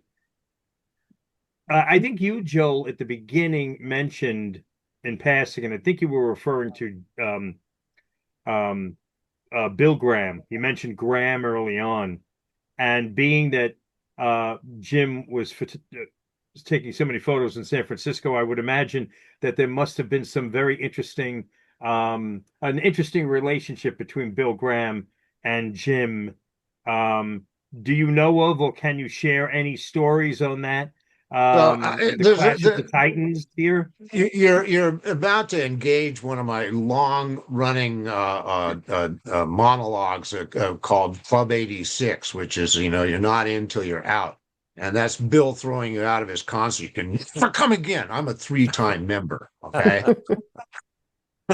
so Bill and Jim were both incredibly contentious, abrasive people. They're both bullies, and the guys like that don't get along. So I don't know how many times Jim has been thrown out of Bill Graham concerts, but I bet it's more than I have. And like I said, 3 times. Wow. I told Mickey Hart about the Club 86, and he went, "Oh my God, I belong." Jerry too.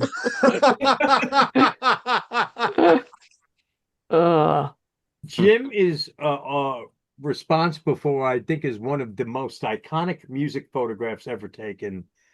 The Johnny Cash Flipping the bird. middle finger. Oh yeah. And what's great about your new book about the Beatles show is that it kind of my memory is I've crossed that 60 age plateau has gone a little sketchy. This has reminded me about the work that Jim's done that I forgot all about. Oh yeah, right. He took that. Oh right. And these other books that now I want to go explore. There is a publication that documents Johnny Cash's 2 prison Yep, that's concerts, correct? Yep. We did a book with and it was a company out of England, Real Art Press. So we did, yes, the San Quentin and Folsom prison photos. And of course that Didn't we do one with Chronicle Books when Jim Not was a- still alive? Yeah, that was the last thing I did with him when he was alive. Some Johnny Cash book, some little Oh, format that wasn't, thing. yeah, little small format. That wasn't Chronicle Books though. That was a different, oh yes, it was. It was called Pocket Cash. You're right. You're right. Yes. not They to did get a off small- the Beatles subject, but can you shed a little light on that one photo with Johnny Cash? Let's have one for the warden. Yep, exactly. Oh. That's what it was because, Johnny Cash really believed in prisoner reform. And that's the reason he actually did the live concerts at San Quentin and Folsom, was to really shine a light on the horrible conditions that people were living in prison. And so the photographer, he specifically said, I want Jim Marshall to do that, take these photos. So Jim was handpicked by Johnny Cash to go and do that. And it was at sound check at San Quentin. And Jim said to Johnny, he said, let's do one for the warden. And that's when Johnny Cash went, boom, like that. Hmm. And Jim got it. Wow. Jim thought And that now was it's the a- most bootleg photograph of all Oh my time. Yeah. God, the most And bootleg. and to me, like a couple of months after Jim died, there was an Arab Spring moment, That's and right. there was a combine of young Egyptians that had overthrown the military, and their photo was on the front page of the paper. And one of those motherfuckers had the T-shirt with Johnny Cash God. on it. Oh, Jim, you got to see this. No, you got to see this. Nope, nope, you can't see it. That's right. I have one more non-Beatle question, and then we'll see if Ken, Kit, and Alan have some closing thoughts. And it's Jim's work at Woodstock, which is kind of as sort of a huge fan of the whole Woodstock scene, the concerts themselves, collector of books. I don't think, and correct me if I'm wrong, if there's any publication that brings together all of Jim's Woodstock work, but all of his No, photos seem to be scattered throughout many publications. that's right. Usually the Woodstock books have all different photographers. Yeah, there's never been just one book of Jim's Woodstock. Might there possibly someday, maybe, possibly, question mark, be one? We could, absolutely. Because Yep. so many of the iconic photos from not only the performances and the performers backstage are audience shots, shots under the stage. I'm looking right now at a picture of one of my favorite artists that played Woodstock, Tim Hardin, Oh yeah. off the side of the stage, while Richie Havens is performing.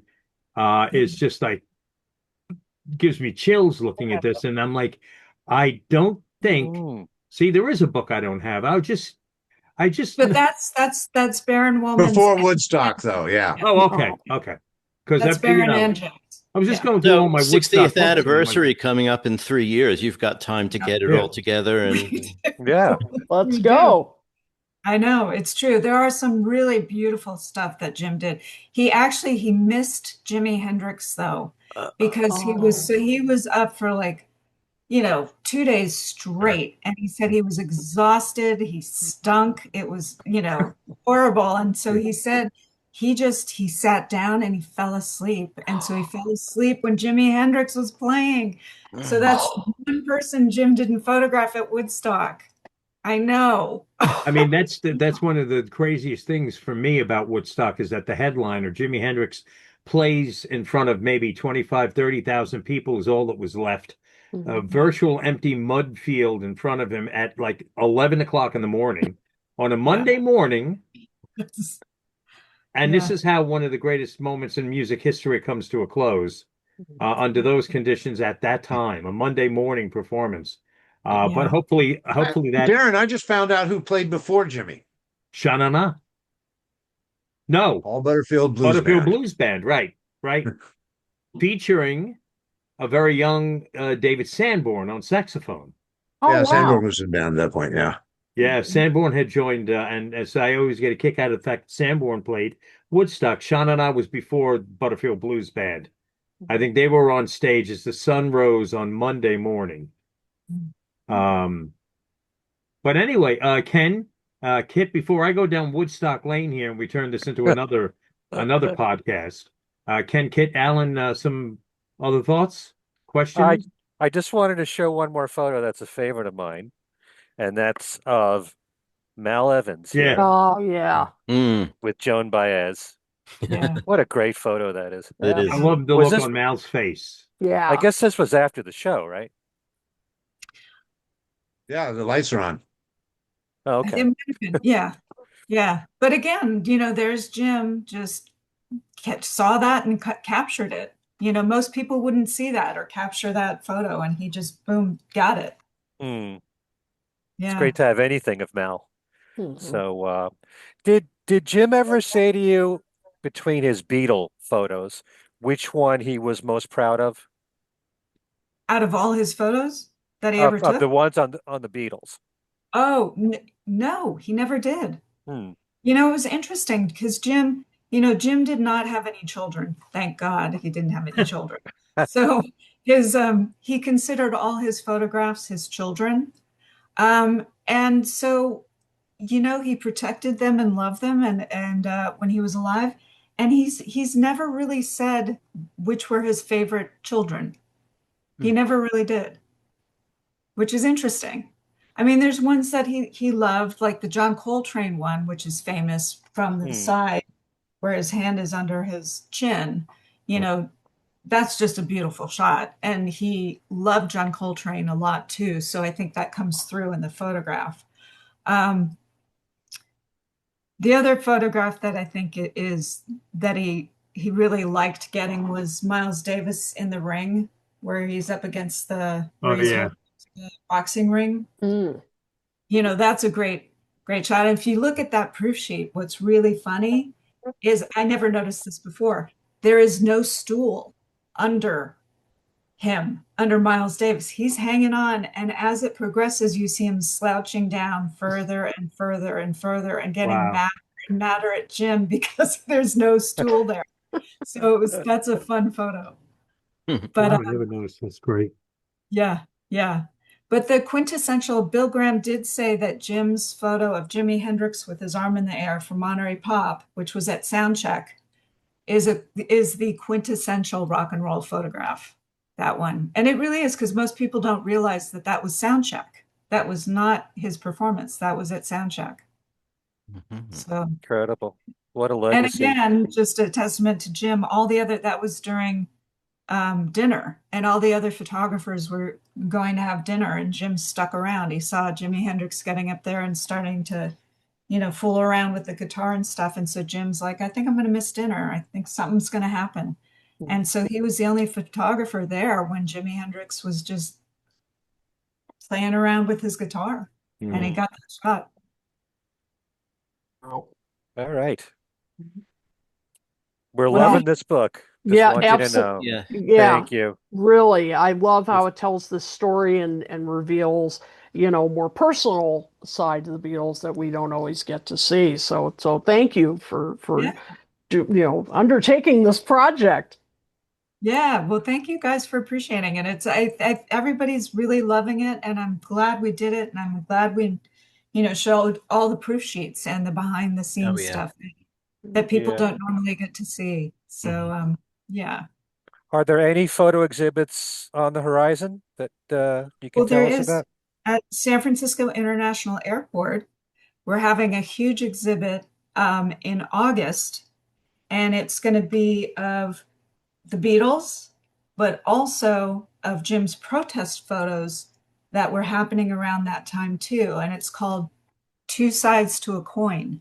So it's going to be amazing. It'll be up there for a whole year. So it's between Terminal 2 and Terminal 3.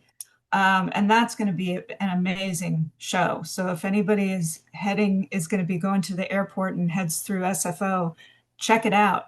But you can also now, SFO allows you to go through the security gates to see the exhibition. So you don't have to be going there, because you're on a flight.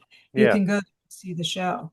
And then San Francisco Leica Gallery is also going to be having a show of the Beatles' last concert.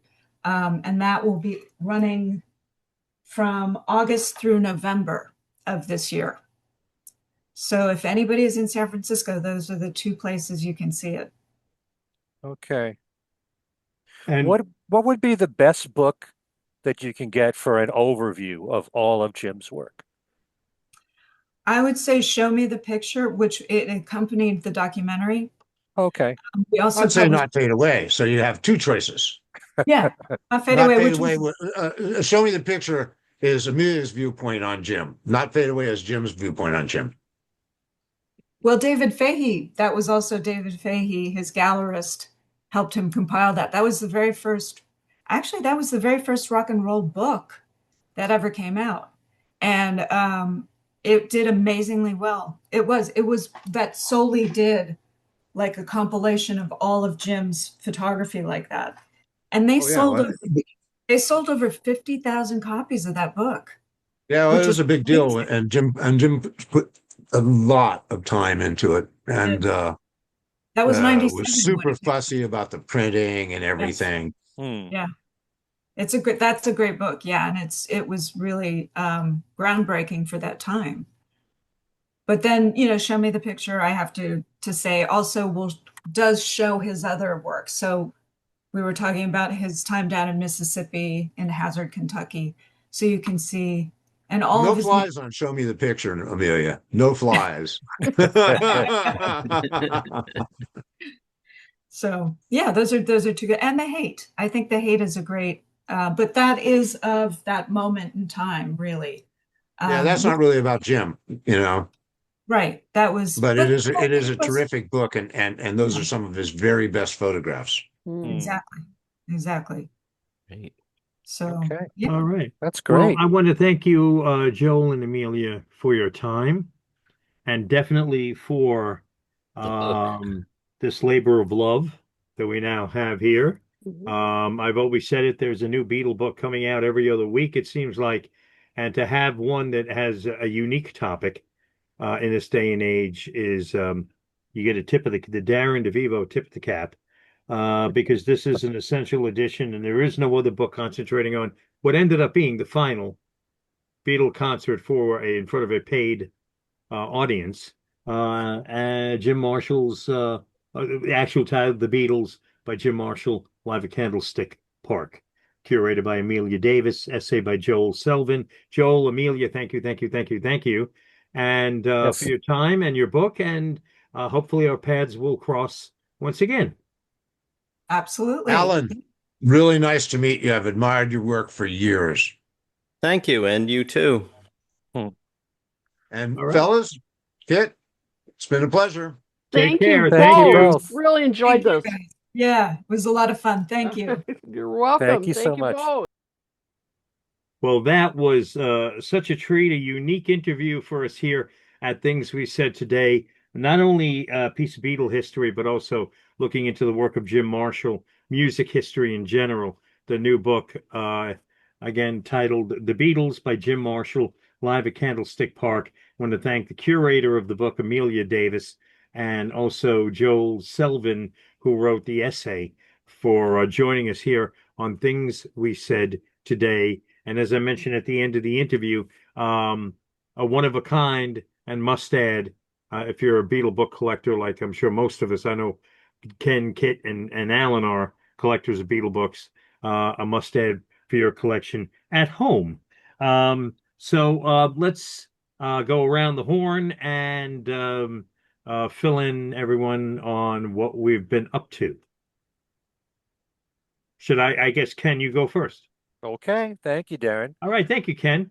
All right, Kit, what's number? I haven't done much.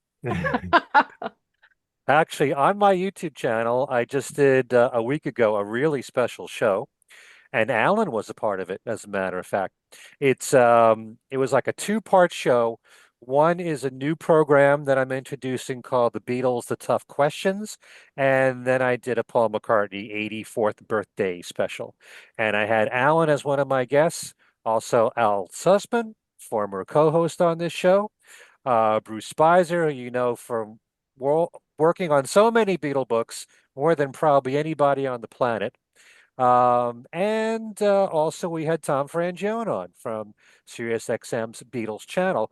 And coincidentally, all four of those guests write for Beatle Fan Magazine. Where were you, Kit? I wasn't invited. Oh, okay. A lot of it was at the last moment, They too. didn't invite me either, Kit. Yeah. But you don't write Jeez. for Beatle Fan. Mm-hmm. Anyway, so the Beatles, the tough questions is just a few questions that I came up with that are really tough to answer, and they're all opinion generated. Nothing like a trivia question. Kind of like I'll tell everybody the first question, if Brian Epstein hadn't died, how do you think Beatle history would have changed, if at all? Would they have broken up no matter what? Would they have stayed together a few more years? Would they have tried to stay together and have solo careers at the same time? Um, and so all four of my guests had different answers for that. So something like that is a question that there are no right or wrong answers. It's just what you feel from all that you've studied about Beatle history. So part of the show is that, and then the McCartney special where I ask my guests to name their favorite McCartney Beatles song, their favorite McCartney solo song, and their favorite McCartney solo album. Okay, so we did all that in one show. And again, that's at Ken Michaels Radio. There will be a new show coming probably tomorrow where I talk about the pop charts and trying to understand them and why is it that Paul releases an album and it's off the charts in 2 weeks. The differences between the charts when I was growing up and the charts today. Get into that on Ken Michaels Radio. My radio show, Every Little Thing, you can listen to on WFDU's website, WFDU.FM. You can listen Saturday mornings at 6 a.m., Sunday mornings 8 a.m. Eastern Standard Time, or you can listen on their archives page where you can get the last 2 weeks worth of shows there. And also on my website, kenmichaelsradio.com, as you know, there's always Beatles trivia, Beatles trivia contests in which you can win one of 10 great prizes. This is the newest one right here. Just look inside the Yeah. cover. Songs of Pete Ham. Have you listened to this yet, Darren? I started to the other day. I do have a copy of it. I haven't listened to it all. You probably will be hearing some songs from the album on future editions of Noises from the Valley. There you go. So, But basically, the whole idea behind this is from the folks at Y&T Records. They've been putting out for the last several years demos of Badfinger, demos of Pete Ham's songs, demos of Tom Evans songs. So they took the songs that Pete only made demos for, and all these independent artists gave them full band arrangements. So in some cases, it sounds like if Badfinger had recorded them, this is what it would sound like. And you even have Ron Griffiths on here, who was the original bass player for the group. And you have Bob Jackson, who joined Badfinger later. It was on the Head First album. He's doing the title track. Just look inside the cover. There's a video that was just made for that song. So if you're into Badfinger, you probably know about this already. Pete Ham songs that he demoed and now given full band arrangements from, these are all really terrifically produced recordings. So that's one of the 10 prizes that you can win on my website at kenmichaelsradio.com. As always, please subscribe to the YouTube channel, Ken Michaels Radio, and that's all, folks. all right. Kate? All right. Well, Ken Womack and I will be back in August with another edition of Classic for a Reason. We did Buddy Holly a couple weeks ago and had a blast going through his some of his best known tracks. And so next is one that means a lot to me personally, which is Songs from the Big Chair by Cheers for Fears.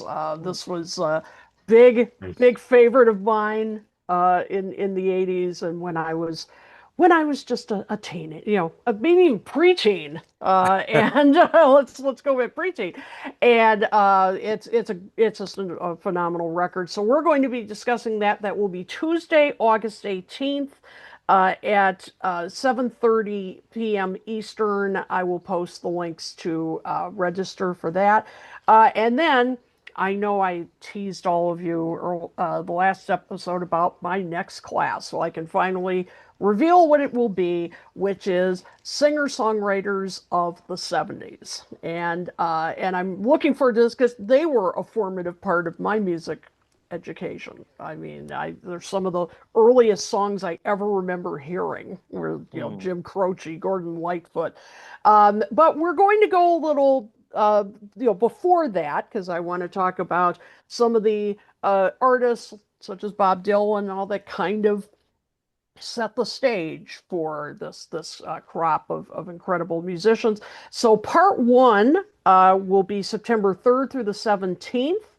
And in part two, I think it's December. It's like the middle of December. I will be posting links to register for those. So hope you can join me for a great musical journey. And of course, you can also check out my other show, Toppermost of the Poppermost, at toppermostofthepoppermost.net. We're putting out more shows. I think we're up to November 1966, I believe. Or 65, excuse me, 65. So we're putting out more episodes, so just check us out there. You can also join our Facebook group and you'll be notified of any new episodes coming up. And of course, you can find me on Facebook and at kiddotool.com. So, All right. all for me. All right, Alan, you up. Okay, well, this morning I finished 1980. Woo! All right. It's been really, I mean, I think it took me so long because I just didn't want to deal with December 1980. Yeah. Yeah. But, finally you sort of have to. But anyway, 1980, if it was Queen Elizabeth in 1992, she'd be saying Annus Horribilis, Yeah. yeah, the middle wasn't bad, a lot of demos, a lot of getting together the stuff for Tug of War and starting Tug of War. But on the other hand, there's all the, what's going on with Wings. So it was a very complicated year, and I'm happy to be finished with it. Yay. So that's what I've been up to mainly. Let's see. You can contact me either, well, my email address, allankozinn@gmail.com, or you can log on to one of my two Facebook pages, which is one Allan Kozinn and the other is Allan Kozinn Remixed. There is also a Things We Said Today. There's the Things We Said Today video podcast page where the shows are posted as soon as I finish editing them. So yeah, look for that there, and look for YouTube where the shows are principally posted, at least from my point of view, and subscribe to us if you haven't already. Click like on all 462 episodes or whatever it is now, if you want. Wow. We're also on Podbeam, and Podbeam distributes to Apple Podcasts and iHeartRadio, and I think Google Podcasts and Amazon Podcasts and every other podcast. Those are the audio version. But, the video version, look at this stunning color. You've got Kit's background with the Candlestick Park poster. You've got all of Darren's, part of his record collection and Ken's and, memorabilia. You got my guitars, my Harmony Rocket 7, which had been absent for probably 6 months in the shop, and it's back. I'm so happy to have it. It was my very first electric guitar. Anyway, yeah, let's see. You can also follow us on thing formerly known as Twitter at Things We Said Fab. I call it Elon's Nazi Bar. So I would really follow us instead on BlueSky, which is also at Things We Said Today. And yeah, I think that's about it for me. Alan painted this great technical picture about the show here. If you could only see what happened before we started recording when I couldn't get Zoom to work, okay, on my computer. You want anyway. Thanks, Alan. And as for me, last Friday, which was the 26th, there was no Noises from the Valley as I took a week off. And they ran portions of an older show, which was funny getting emails from people asking me why I was talking about changing the clocks. But in any event, it'll be back live. Noises from the Valley, my radio show on WKZE this Friday night. Of course, it's going to have an America theme, songs about the U.S. and protest songs, songs about states, cities in the U.S., and anything else that sticks to the wall. Noises from the Valley can be heard 7 p.m. to 11 p.m. Friday nights, home base WKZE, located in Red Hook, New York, which is in Dutchess County. But you can listen anywhere in the world. If you happen to be up in the Hudson Valley region of New York State slash a good chunk, I believe, of Western Connecticut, you could listen at 98.1 FM. Or if you're in the immediate Red Hook area in Dutchess County, 105.9 FM. Again, anywhere in the world on WKZE.com. And also, Noises from the Valley is archived on their website. You could listen to the latest shows, I think, for a finite period of time. It's usually, I think, like Ken always says, his show's about 2 weeks you have to listen to older shows. Probably, but same thing at WKZE. Go to WKZE.com and see what Noises from the Valley is all about. So look for me on Facebook. Send me a friend request to Darren DeVivo, or you could follow / like Darren DeVivo, radio broad or Noises from the Valley host, Things We Said Today, podcast host, whatever I call that other page. But either way, join one, join them both. I'll connect you with one and the other, and we'll be all hooked up together. And that, I think, basically brings to a close. This Hey, edition Darren, Yes, can I sir. make a Yes. request? Oh, you Can I might, make- you can. Are you going to play 4th of July from Paul McCartney or I John am now. Christie? James Taylor too. I actually, that I'm still planning the show, so Okay. I will jot that down in my notes, which literally are here. You may have seen me over the course of the show here, scribbling things down, getting some brainstorms here for shows. Some hits, not so much hits. You know, I was also thinking about what's interesting in putting a show like this together. There's a lot of songs about the United States, about America, that actually are shining a light on the darker side or protest side. The classic example is Bruce Springsteen's Born in the USA. So Right. those will be in there as well as we celebrate the 250th anniversary this weekend, and that'll include Noises from the Valley. But anyway, for Ken Michaels, for Kid O'Toole, for Allan Kozinn, I'm Darren DeVivo on this edition of Things We Said Today. We will see you in a couple of weeks. Thanks so much always for watching / listening, and we will see you next time.